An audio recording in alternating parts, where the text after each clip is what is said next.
Hello, welcome to the next video of the chapter Chemical Bonding.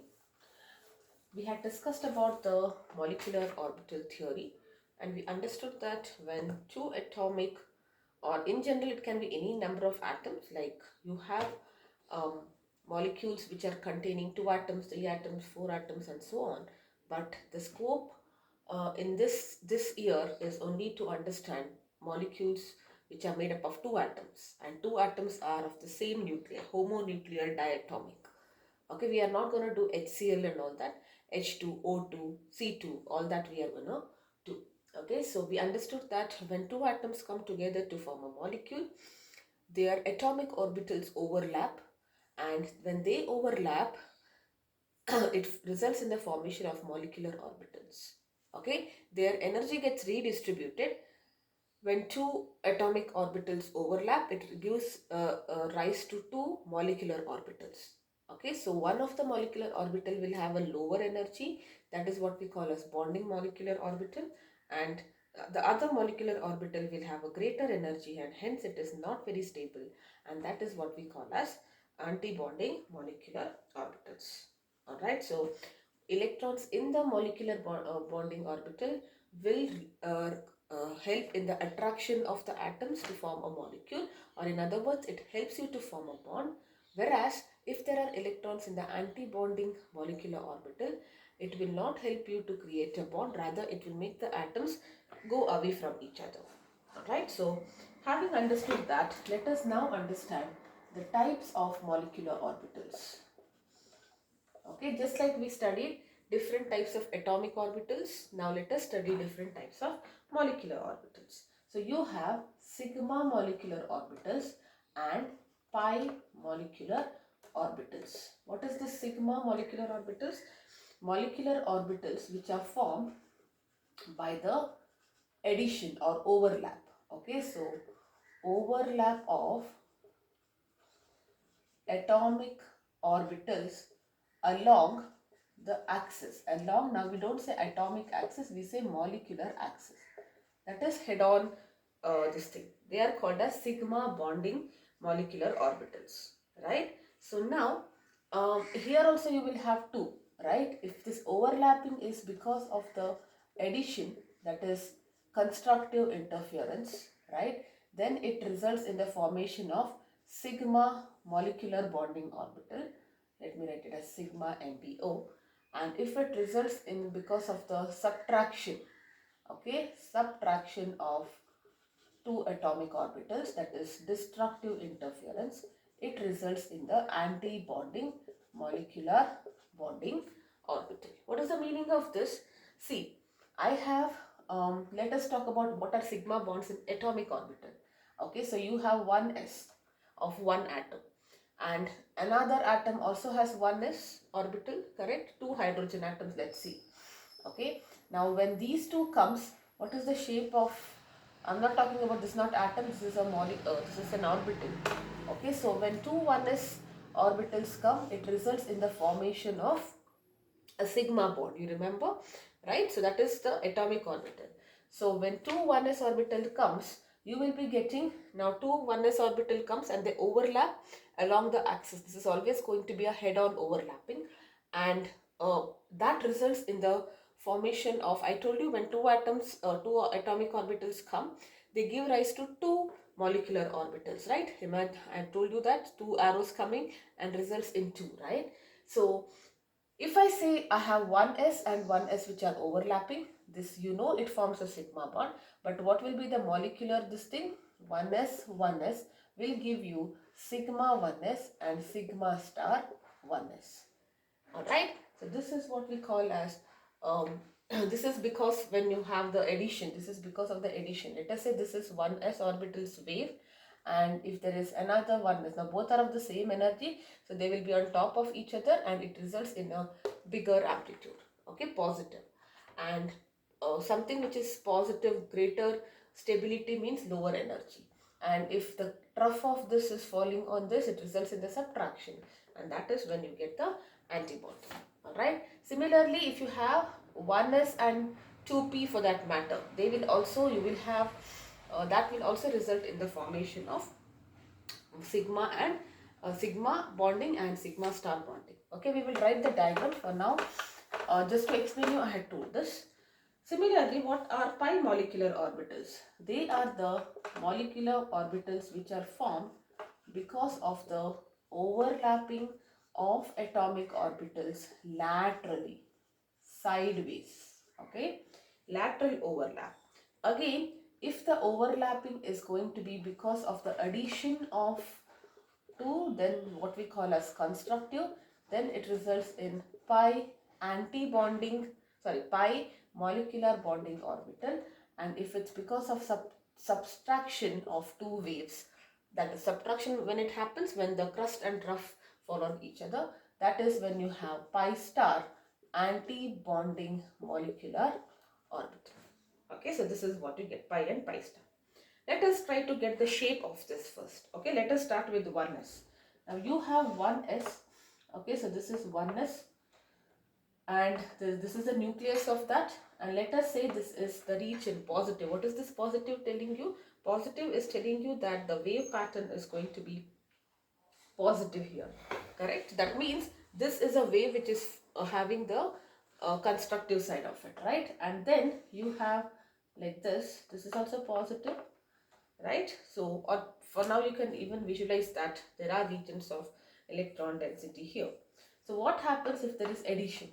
Okay, now when you are adding it, what kind of collision, what kind of overlapping it is? 1s in general, you know, it forms a sigma bond, so you will be getting sigma, right? And how will it look like? See, imagine two waves coming like this and imagine they are constructively interfering, correct? So it results in the formation of a bigger orbital, right? So here you will have two nuclei like this, okay, two nucleus which are very close, and this will result in the formation of a sigma 1s. This is bonding molecular orbital, correct? Molecular bonding orbital. Now, if it is subtraction, we just now studied that if it is subtraction, it results in the formation of antibonding. How do you visualize this? This subtraction, can I write it as addition of negative thing? Like for example, if I say, how do I write 5 minus 3? Can I write it as 5 plus minus 3? The same thing here. What is the meaning of that?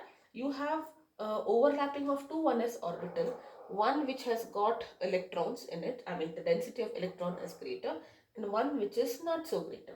Or in other words, it only means that there is destructive interface. If you visualize this like a wave, okay, so one wave and one wave like this, destructive interference. So what can happen? You know what is happening here? The nucleus of the two atoms, when they overlap, they are trying to attract the electrons, or there is attractive forces which helps in the formation of the atomic molecule, correct? That means the electron density is increasing between the nucleus. So remember this in general, whenever there is a formation of bonding molecular orbital, the distance, or I should say electron density, increases, okay, between the nucleus. Okay, there is lot of electron here. If the electron density is increasing, that means, you know, it helps in the formation of a bond, because bond is formed when electrons are coming closer, right? So that's why we say electron density is increasing between the nuclei. Here, you know, you are trying to bring it together, but they are kind of not allowing it to happen. So the two nuclei kind of repel. So what we'll get, if you say this is the region of node, so you will get something like that. They are going away from each other, correct? So let me say this is plus and this is minus. This is the nodal region. You know, you're trying to bring it away and they are like going this side, correct? So this is when the electron density is decreasing between the nuclei, and this results in the formation of anti-bonding molecular orbital. And what is the name here? Sigma star 1s. Okay, so this is how you write it. Okay, so this is the example for S. Now let us write for P, SP, PP and all of that, and also pi bond. Now this diagram as such is not important, but they might ask you, and moreover it is important for you to understand this. Okay, so the next type will be what 2s will also be the same. So let us not worry about 2s. After 2s it is 2p, right? So let us understand what happens. What? Yes. So now let us talk about 2pz. Okay, so 2pz of one and 2pz of the other atom. What is the shape of 2pz? It is dumbbell shape like this, right? Now let us talk about constructive interference. That is when the positive sides are together or negative sides are together.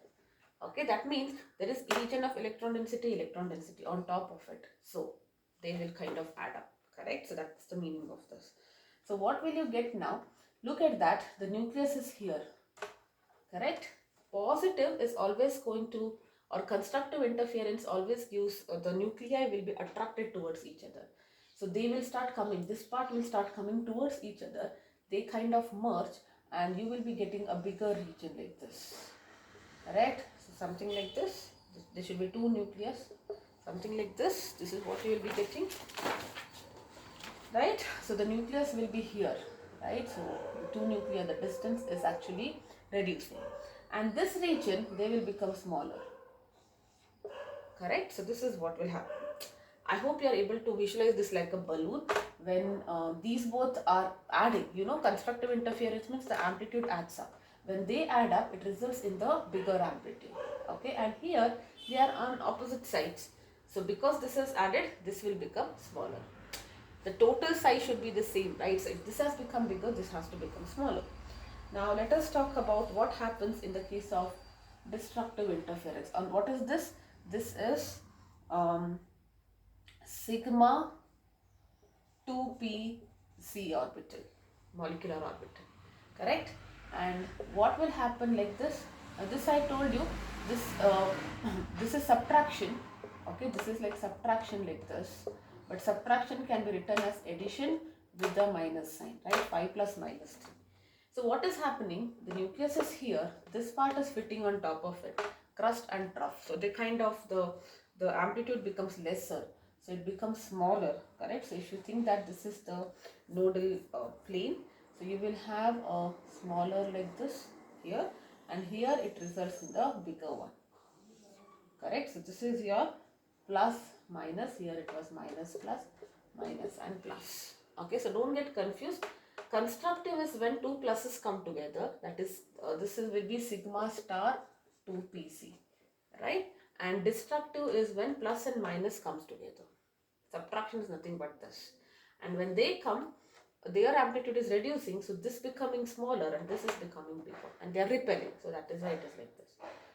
Okay, so yes, and next here will be about what is the next one? Let us understand 2px. 2px and 2py are same. They are forming the pi bond, right? So let us understand this. So let me write it because they are overlapping like this. So we will have to write the diagram this way, correct? So let us write it like this. This is 1 2px, one more 2px. Constructive, positive, positive, negative, negative. Constructive is positive is along positive.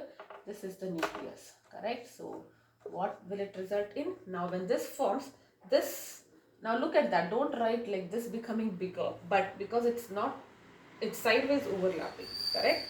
And sideways overlapping is like something like this region and this region.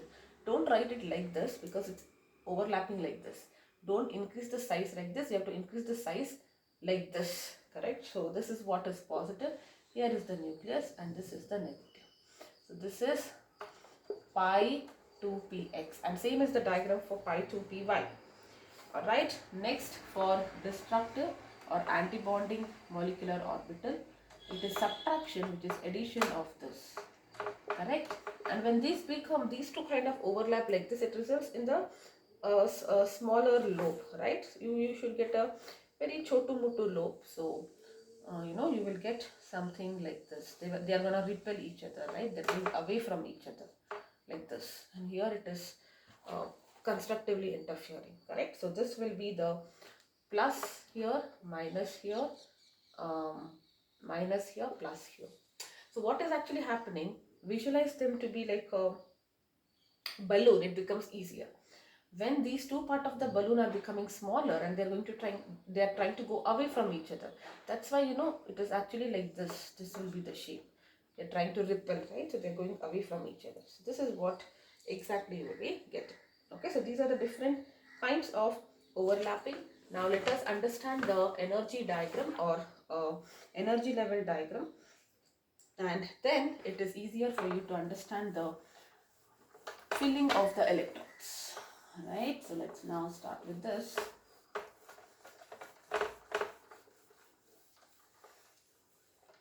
Yes. So first, it is divided into two categories. Okay, for reasons, let me tell you. For molecules like hydrogen, helium, now this I'm just writing all of them now, lithium and so on, up to nitrogen. There is one energy level diagram which I will be telling you. Okay, so the only difference is, let me write it like this: 2px comes first and then you have 2pz. Okay, but for oxygen and fluorine, because we are not going to discuss anything after this, okay, formation of oxygen and fluorine molecule, because of its large size, the 2pz comes first and then you are getting 2px, which is equal to 2py. Energies are same. Alright, so let us start with the smaller molecules first. Okay, when oxygen comes, I will talk about that. Okay, so what is this? Let us write the diagram first. I am talking about elements still, for molecules still, nitrogen formation. So you have, let me maybe write it below because I will not get space there. So this is 1s orbital of the first atom in general. Okay, 1s orbital of the second atom. When they come and overlap, it results in the formation of molecular orbitals. This is your sigma 1s. Remember, sigma 1s was like that bigger thing, and this is your sigma star 1s. Okay, so remember they are going away from each other. Okay, so after 1s, in terms of atomic orbital, what is it? It is 2s. After 1s is filled, first talk about atomic. You just duplicate it like this. So this is 2s. Again the same thing. Okay, so you have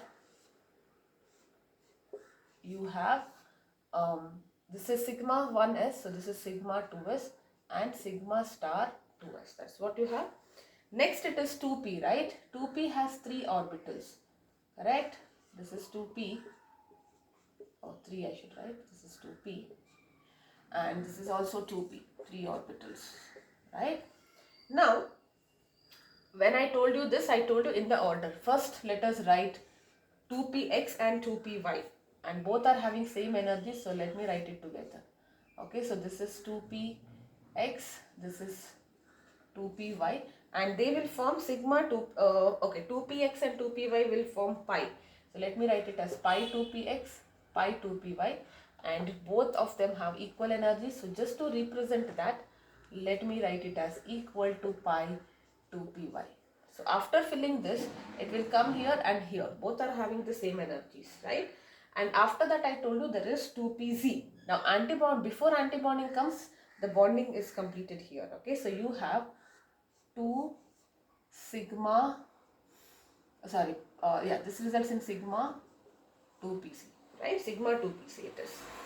Okay, and after that it's antibonding, pi antibonding and sigma antibonding, correct? So you have 2 here again, and what is this? Pi star 2px, which is equal to pi star 2py, and at last you have 2pc antibonding, which is sigma star 2pc.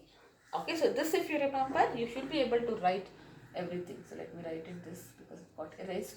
So this will be sigma 2pc. Alright, so remember the order. How you used to write 1s, 2s, 2px. Remember, this is how you used to write 2pc. Same order, 1s, 2s, 2p. For smaller molecules, you can write 2px, 2py, both same energy, so you are writing it together. 2p is slightly above, so you are writing it on top. Okay, so this is what is the case. So now let us see how do you fill it for hydrogen. Let's start with hydrogen, right? So yeah, before that we have to discuss a few terms. Let us talk about the terms. All right, there is something called as bond order. What is this bond order? It is given as half the distance between the difference in the electrons in the bonded molecular orbital minus anti-bonding. Okay, so half the difference in the number of electrons in bonding orbital minus number of electrons in anti-bonding molecular orbitals, which I will tell you how do you find it out. Alright. Now, we say base, why do we need bond order? We need it to decide the stability. If you think that the number of electrons in the bonding is greater than number of electrons in the anti-bonding, then it means the molecule is stable. Okay, so bonding should have more because that results in the formation of a molecule, right? Bond. And the third one is the nature of the bond and bond length, correct? Bond length of a single bond. So if you have bond length in the case of single bond, you know it is greater than bond length of a double bond, which is greater than bond length of a triple bond. This part I think I already discussed. If you have two hands joining, greater is the force, and whenever greater is the force, the distance is lesser. Okay, this is the same thing what we studied for atomic orbitals. And at last, you have something called as magnetic property. Okay, now what is this? This is what I was telling, very important. We have two kinds of, now there are 4-5 kinds of magnetic materials, but for now we are only understanding these two types.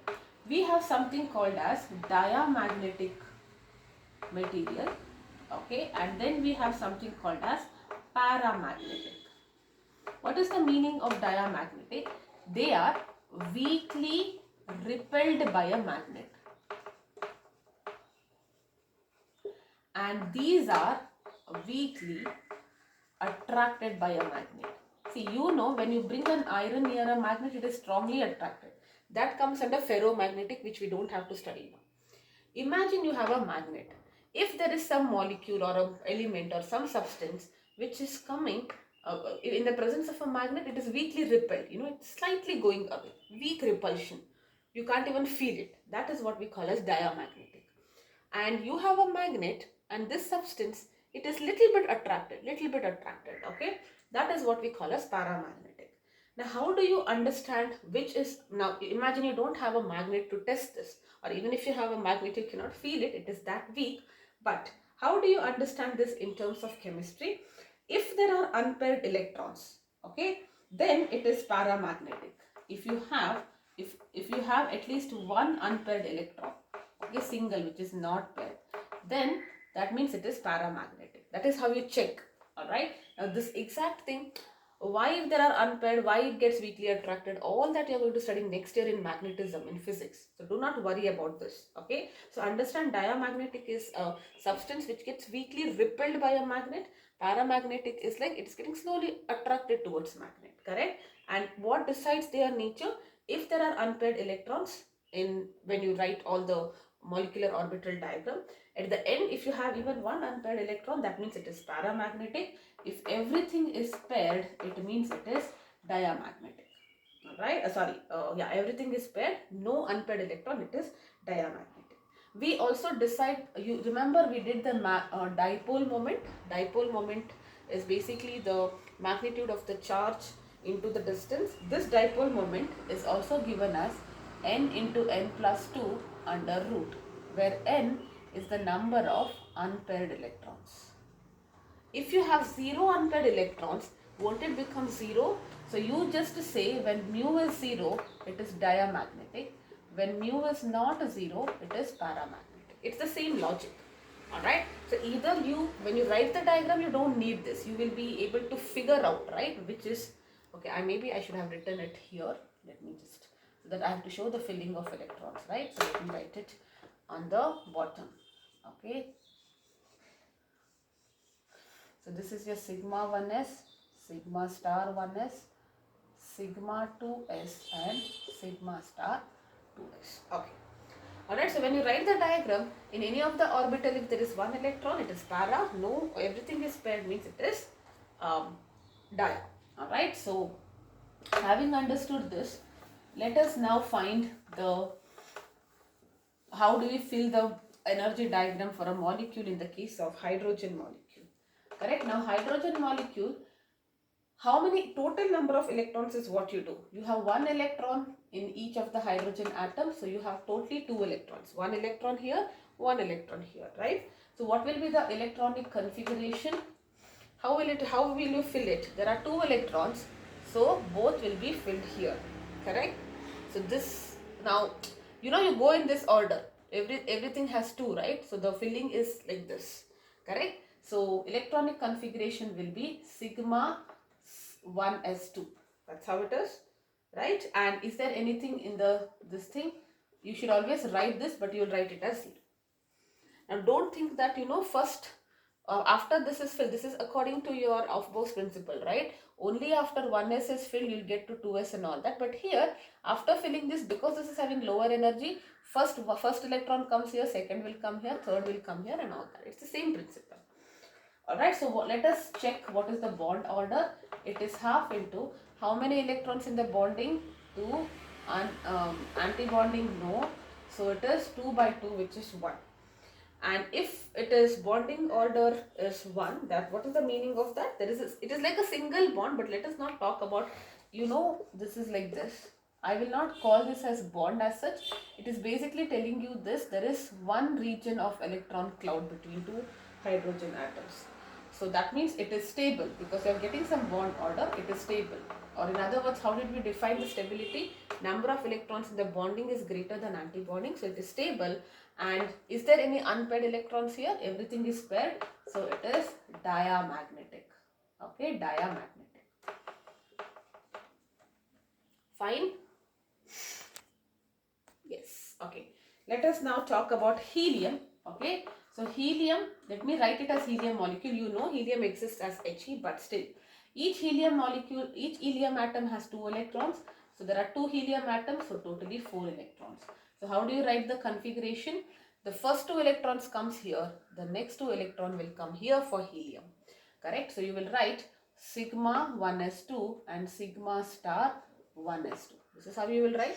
And how do you calculate the bonding order? It is half. How many electrons here? 2. 2 minus 2, which is 0. That means there are 0. There is no bond which is able to be formed between the two. That means this does not exist. Whenever the bond order is 0, it means the molecule cannot exist because there is no bond between it. Correct? And is it a para or dia? It is also diamagnetic. Right? So this is also diamagnetic. So that way we will be writing the orbital diagram. Okay, let us write for lithium also, so that you will get you will do it for everything so that you understand. Okay, up to this. So lithium, let us quickly write it. There are 3 electrons. 3 plus 3 will be 6 electrons in lithium. Correct. So what will be the configuration? 2 electrons here, 2 electrons here. The next 2 will be here. So what will be the configuration? Sigma 1s2, sigma star 1s2 and sigma 2s2. That will be the configuration for lithium. Correct. So bond order, now you can imagine this and this will getting cancelled. Ultimately it is 2. You can remember it like that, but let me write it. It is half into 1, 2, 3, 4. 4 minus 2, which is half, into 2, which is 1. That means this is stable and you will be, that is diamagnetic. Lithium molecule is there because everything is pair, it is diamagnetic. Alright, let us write it for beryllium now. Beryllium has 4 and 4 will be 8. So again sigma 1s2, sigma star 1s2, sigma 2s2 and the other 2 electrons will occupy the anti-bonding, right? Sigma star 2s2. Correct? Will beryllium exist? You see that this and this are getting cancelled. This is also getting cancelled. So the bond order is 0 here. If you want 1, 2, 3, 4 and 1, 2, 3, 4, right? It is 0. It is also diamagnetic. Actually, it does not exist, so magnetic property doesn't matter here, but I am just writing. Okay. Next is boron. Let us see for boron. Boron has 5 electrons. 5 plus 5 will be 10. Correct? So the next 2 electron, now here it will be like this, right? How you used to write 2p initially, this you write like this, then you will pair it, right? It's the same thing here. But the only thing is, third electron you will not write here, okay? You will have to first finish this because this is at a lower energy, right? So these two are same energy. So after this, fifth and sixth will come here, seventh and eighth will come here. Okay, so boron, what will be the configuration? Sigma 1s2, sigma star 1s2, sigma 2s2, sigma star 2s2. So up to this, and it is pi 2px1, which is equal to pi 2py1. Okay, so this is how it is. Alright, now you can see the bond order 1, 2, this and this is getting cancelled. So bond order will be half into 2, 4, 5, 6, right? So it is 6 minus 4. You can directly take it as 2, alright? So because this is getting cancelled, you can directly take half of 2, which is 1. That means there is a bond which is possible. And look at that, there are unpaired electrons. That means it is paramagnetic. Okay, so that's how it is for boron. Let us now write for carbon. 6 electron plus 6, which is 12. So the remaining two, 1, 2, 3, 4, 5, 6, 7, 8, 9 and 10. This is how it is. So again, let me write it. Sigma 1s2, sigma star 1s2, sigma 2s2, sigma star 2s2, and then pi, okay, pi 2px2, which is equal to pi star, oh no, this is pi only, right? Both are in pi, yes, 2py2. Alright, so this is the configuration in the case of carbon. Let us find the bond order. This is getting cancelled. You can say it is 4, but if you want, let me write it. 1, 2, 3, 4, 5, 6, 7, 8. 8 minus 4, which is 4 by 2, which is 2. And that is correct, right? If carbon, it needs 4 things to share it. 2 will be lower by. This is how you write it.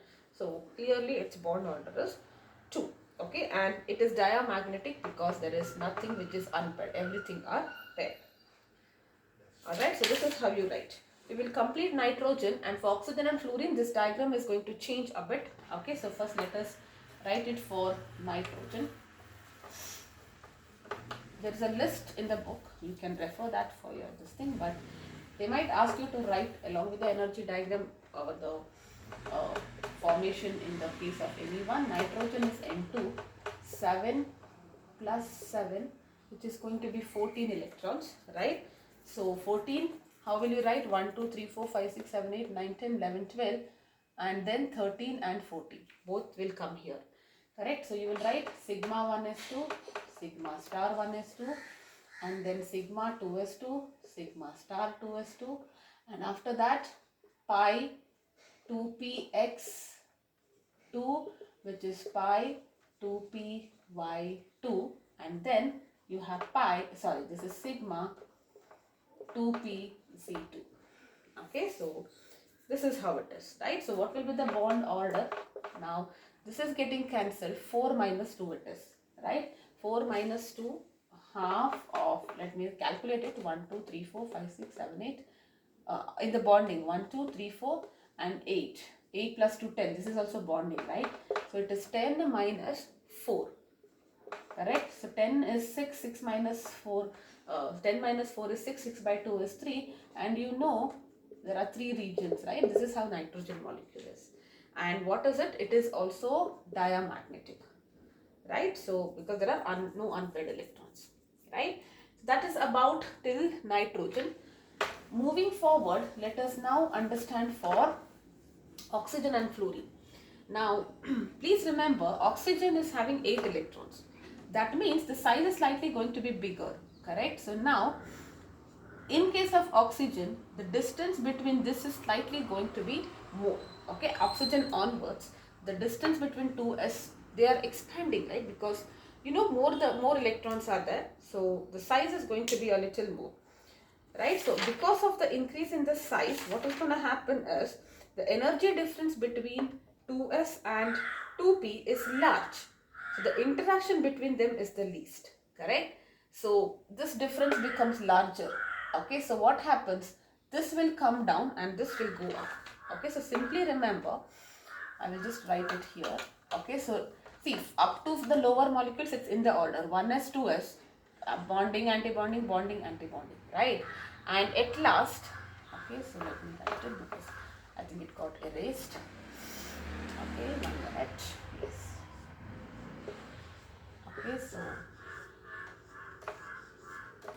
Okay, so this is sigma, this is sigma star, sigma to a centers. Now, initial for the lower molecules, we wrote pi 2px first. Here you are going to flip it. This comes here and this comes here. So, what comes here is the sigma 2pc, and what comes here is your, okay, this is pi 2px and pi 2py. Okay, so only flip these two, that's all. Okay, now again it is a little complex, like you need to know it in detail to understand the reason why it happens, but as a simple fluke I told you, because as the size increases, the gap between the 2s and the 2pz also increases, 2px and 2py. Alright, because of which this kind of gets pushed here. Actually, in reality, when these atoms come together, oxygen atoms, there is some kind of overlapping which is also happening.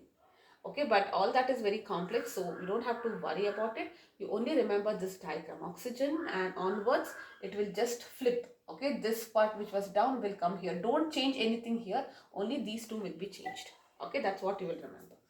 Let us now write it for oxygen. Yes, oxygen have 8 electrons, 8 plus 8 is 16.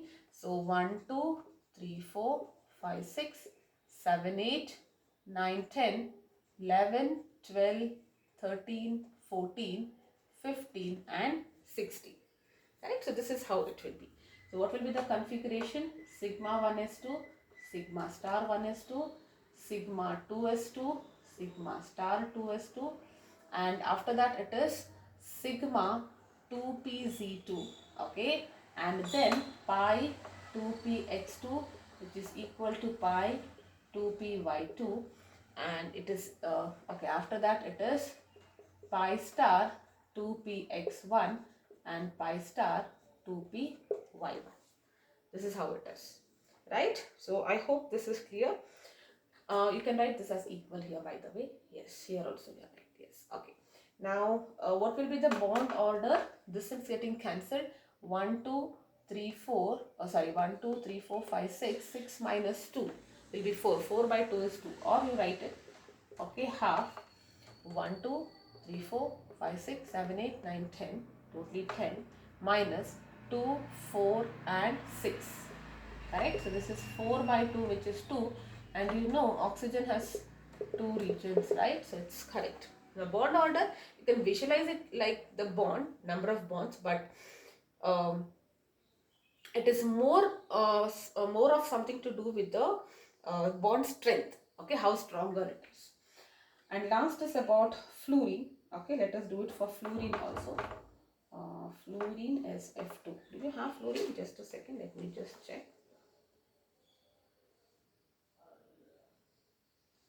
Okay, 1 minute. Yes, I think only till this thing you have, but fluorine, if you want, fluorine, I'll just write it here. 9 plus 9 is 18, right? And oxygen is, there are unpaired electrons, so it is paramagnetic. Okay, VBT tells you that here you do not see any this thing, so VBT is telling you about this kind of structure, right? So that gives you an impression that it is diamagnetic, because here there are no but in the orbital diagram, molecular orbital diagram, you can see one, so it is paramagnetic. Okay, so fluorine 18 means the 2 will come here, that's all. Alright, so I think yes, that's all you have. Okay, yes, I think that's all you need to remember up to oxygen. Alright, so now the last topic here will be hydrogen bond. Okay, another 10 minutes I should be done.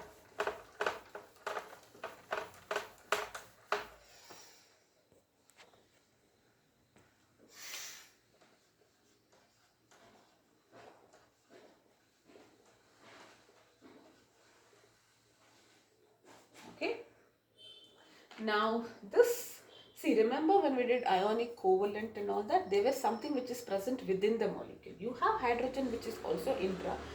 Maybe I will come to the category later. So what is this?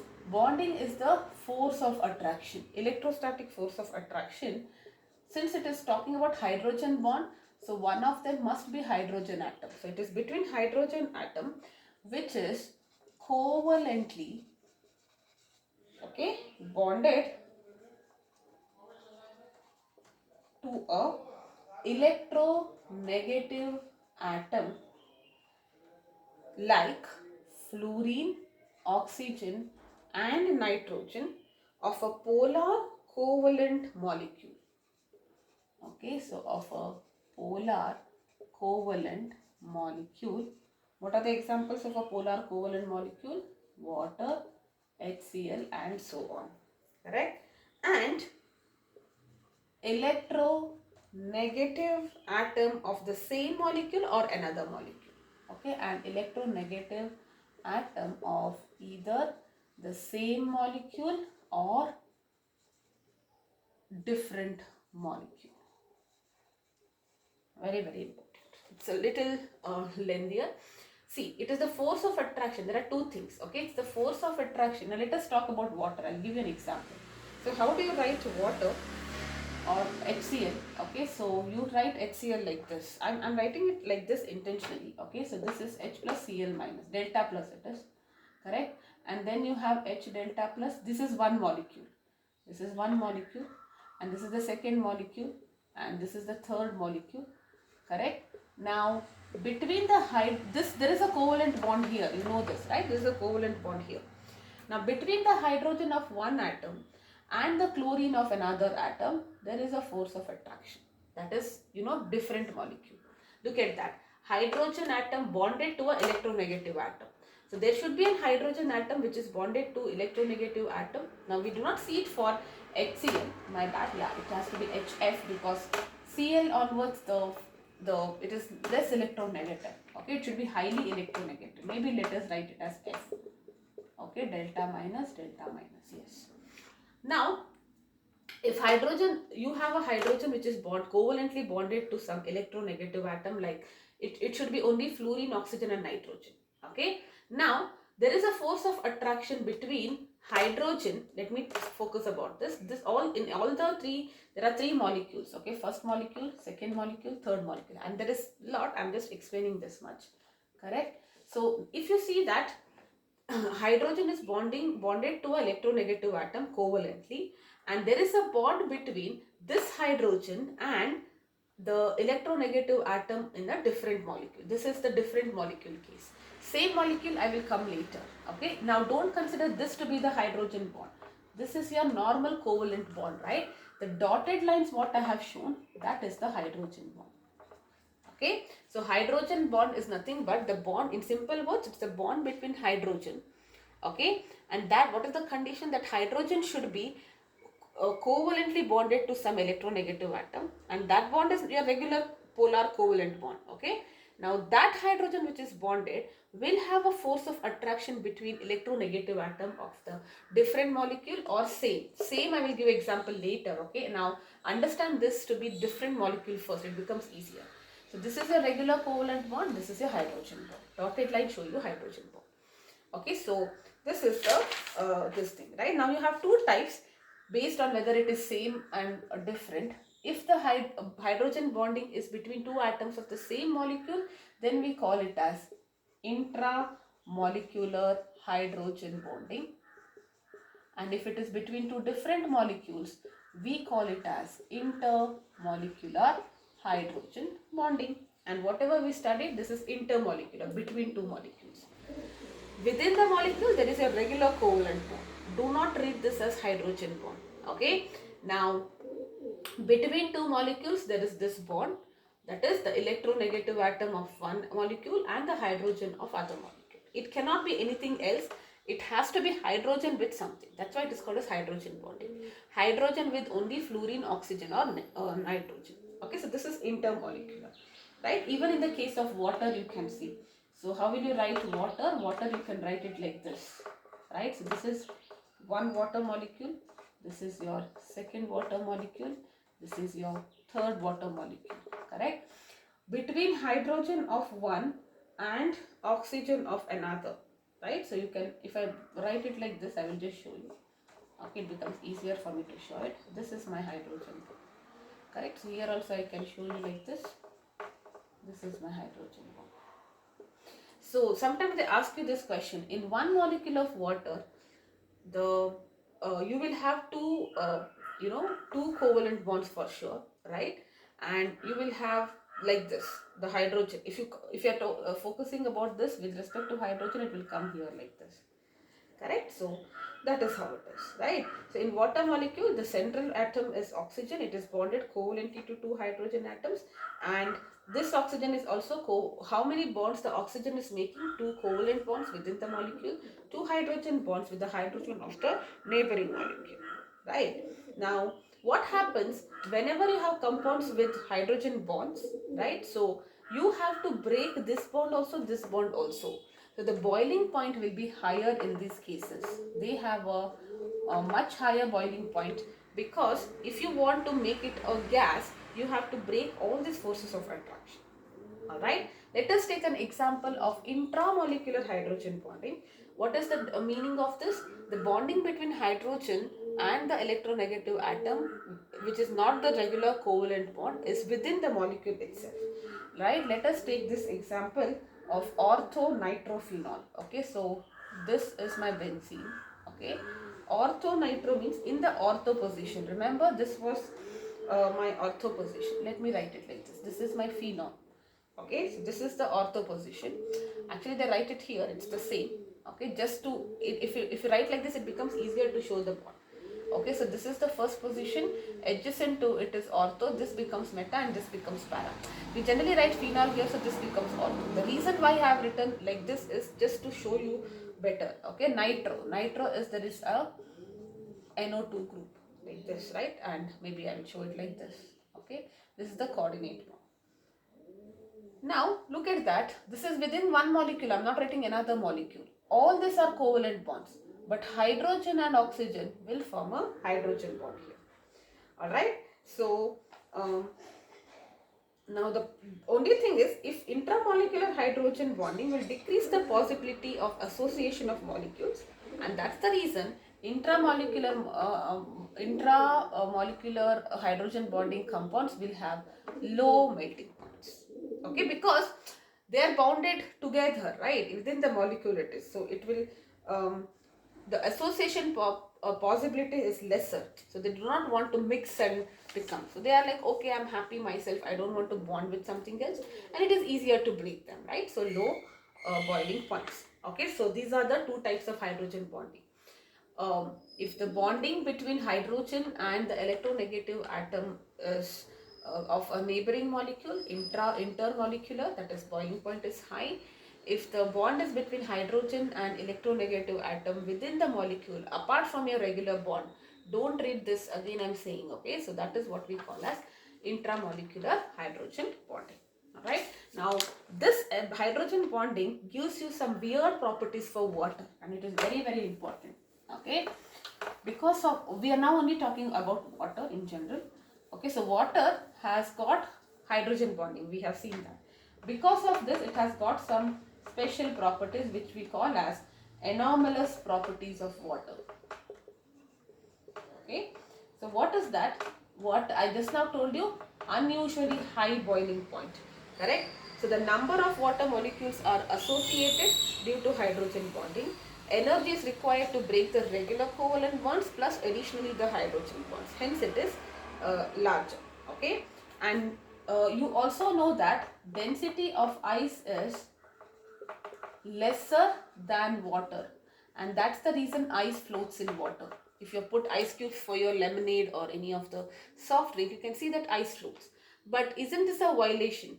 Solids are generally, solids, the arrangement is like this. They are more denser, correct? And in the liquid form, they are less denser. So ice being a solid should have been more denser, but it is actually less denser because of hydrogen bonding. So what is happening in ice? Each of the oxygen bonding is tetrahedrally surrounded by 4 hydrogen atoms. You consider this. Okay, so this is how it is.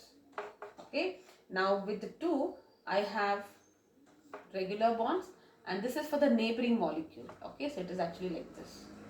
Okay, so if you just focus on oxygen, it has 4 bonds, right? 2 of the hydrogen bonds are linked to oxygen through a normal covalent bond, and remaining 2 is through the hydrogen bond.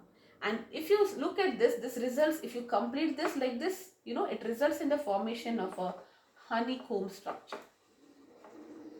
Correct? And because of which the volume, it is becoming bigger now, right? So the volume occupied increases, and if volume increases, density will decrease.